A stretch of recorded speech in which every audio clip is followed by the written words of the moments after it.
যেই অপরাধ করার শাস্তি শুধু আখেরাতে দেওয়া হবে না, আখেরাতে শাস্তি তো দেওয়া হবেই, দুনিয়াতেই আল্লাহ তাআলা ওই অপরাধীকে এই অপরাধের শাস্তি দিবেন, দিয়ে ছাড়বেন। এর মধ্যে প্রথম যে অপরাধের কথা বলতে চাই তা হলো মা বাবার অবাধ্যতা, মা বাবার নাফরমানি, মা বাবার সাথে বেয়াদবি করা, তাদের অসম্মান অশ্রদ্ধা করা, তাদের অধিকার নষ্ট করা, খর্ব করা। এটা এমন একটা অপরাধ, এই অপরাধের শাস্তি আল্লাহ শুধু আখেরাতে দিবেন তা নয়, ওই নরাধমকে, মা বাবার অবাধ্য এবং নাফরমান সন্তানকে আল্লাহ তাআলা দুনিয়াতে তার এই পাপের প্রায়শ্চিত্ত ভোগ করানো ছাড়া মৃত্যু দিবেন না। এ বিষয়ে মুস্তাদরাক হাকিমের বর্ণিত একটি হাদিস আছে, নবী আলাইহিস সালাম বলেছেন, বাবানি মুআজ্জালানি উকুবাতুহুমা ফিদ দুনিয়া আল বাগয়ু ওয়া উকুকুল ওয়ালিদাইন। মা বাবার নাফরমানি এর শাস্তি দুনিয়াতে নগদ দেওয়া হবে, আখিরাতটা তো আছেই।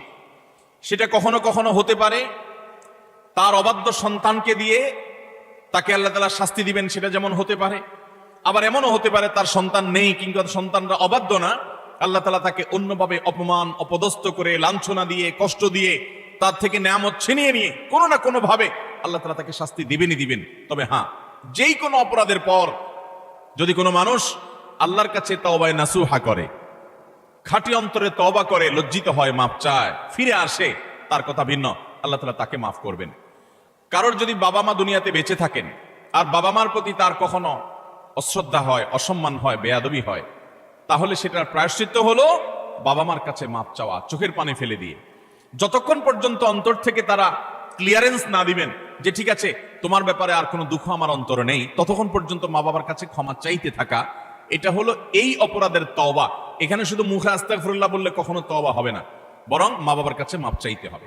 আপনি যদি আপনার স্ত্রী সন্তানদের সামনে, মা বাবার সামনে বেয়াদবি করেন, তাহলে তাদের সামনেই আবার তাদের কাছে মাপ চাইতে হবে। আপনি যদি কারোর সামনে বাবা মাকে অসম্মান করে থাকেন, তাদের কোনো নির্দেশ লঙ্ঘন করে থাকেন, তাচ্ছিল্য প্রদর্শন করে থাকেন, ওই মানুষগুলোর সামনেই আবার আপনাকে প্রায়শ্চিত্ত করতে হবে। এটি হলো মা বাবার কাছে ক্ষমা চাওয়ার পদ্ধতি।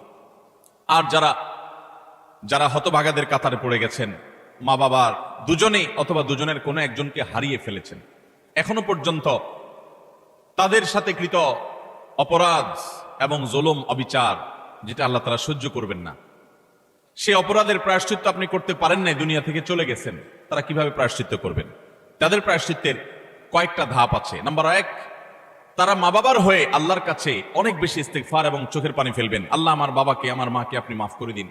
নামাজ পড়ে পড়ে ভোর রাতে তাহাজ্জুদের সময়, জুমার দিন মাগরিবের আগে, আসরের পরে সূর্যাস্ত যাওয়ার সময়, গুরুত্বপূর্ণ দোয়া কবুলের কিছু সময় আছে, এই সময়গুলোতে হাত তুলে আল্লাহর কাছে চোখের পানি ফেলে মাপ চাইবেন। আল্লাহ, আমার বাবার প্রতি আমি অনেক অবিচার করেছি, আমার মায়ের প্রতি আমি অনেক অশ্রদ্ধা প্রদর্শন করেছি, যেটা আমার করা উচিত হয়নি। আল্লাহ তাআলা কোরআনে কারিমে তার ইবাদতের নির্দেশের পরেই যার কথা বলেছেন তিনি হলেন মা বাবা। রিদার রব্বি ফি রিদাল ওয়ালিদাইন ওয়া সাখাতুর রব্বি ফি সাখাতিল ওয়ালিদাইন। নবীজি সাল্লাল্লাহু আলাইহি সাল্লাম বলেছেন, কারোর মা বাবা যদি তার উপর সন্তুষ্ট থাকে তো আল্লাহ তার উপর সন্তুষ্ট, আর মা বাবা যদি অসন্তুষ্ট তো আল্লাহ তার উপর অসন্তুষ্ট। মা বাবা হলো মানুষের জান্নাতের দুয়ার, এটাকে ঠিক রাখলে মানুষের জন্য জান্নাতের পথ সুগম হয়। মোহতারাম হাজরিন, এই জন্য কোন ইমানদার যদি তার মা বাবাকে হারিয়ে ফেলেন, দুজনের কোনো একজন চলে যান, এটা বড় দুর্ভাগ্যের কথা যে জীবদ্দশায় মাপ চাওয়া হয় নাই। প্রায়শ্চিত্ত করার জন্য প্রথম কাজ হলো মা বাবার হয়ে অনেক বেশি বেশি ইস্তিগফার করা, ক্ষমা প্রার্থনা করা, তাদের হয়ে আল্লাহর কাছে আপিল করা, দোয়া করা, আল্লাহ তাদেরকে মাফ করে দিন। এই কাজটি অনেক বেশি পরিমাণে করতে থাকা, দিল থেকে করতে থাকা এক। দ্বিতীয়ত যে কাজটা করতে হবে তা হলো, সহিহ মুসলিমে বর্ণিত একটা হাদিস থেকে আমরা জানতে পারি, নবী আলাইহিস সালাম বলেছেন, কোন ব্যক্তি তার বাবা মার প্রতি বাধ্যগত হওয়ার, তাদের অনুগত হওয়ার, তাদের প্রতি সদাচরণ করার একটা গুরুত্বপূর্ণ পার্ট এবং অংশ হলো মা বাবার অগোচরে কিংবা তাদের উপস্থিতিতে তাদের যে বন্ধু বান্ধব আছেন, তারা যাদের সাথে উঠা বসা করতেন, তাদের সহপাঠী যারা ছিলেন, সেই মানুষগুলোকে বাবা মার মতো সম্মান করা। ধরুন আপনার বাবা দুনিয়া থেকে চলে গেছেন, বাবার বন্ধু কারা ছিলেন, বাবার সহচর কারা ছিলেন, বাবার একান্ত কাছের কারা ছিলেন। আপনার বাবা বেঁচে থাকতে আপনার ছোট ভাই বোনদেরকে অনেক আদর করতেন, আপনার বাবার অনুপস্থিতিতে আপনি তাদেরকে আদর করলেন।